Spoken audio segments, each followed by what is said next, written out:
Hello and welcome to today's MSAB Monday. I'm Adam Furman, Tech Evangelist here with MSAB. Today we're visiting XAMN Pro and we're going to have a look at a very handy feature for those of you who deal with multiple languages. So additional language packs can be purchased as an additional license fee that will then allow you to run translations. You simply head to the customer portal, you download the language pack of choice, and once you've double-clicked the installer pack, XAMN is then ready to use for translations. So how do we use it within XAMN?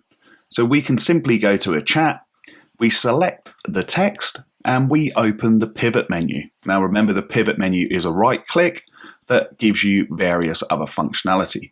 Today we're having a look at translate, and we have the choice here to either translate everything or just the selected text that we've got highlighted. I'm going to select just the text we've got highlighted, and you can see the translation box pops up. Now we can have the source text as English here, and we're going to convert it into Spanish, and we obviously could do this the other way around. Once we hit translate, that will then take place. The translation has taken place. We can see the translated text into Spanish. We can then save that translation. The translation has been saved and added to XAMN notes here. So then we can simply hit save our case, and that translated text would then be available within the case.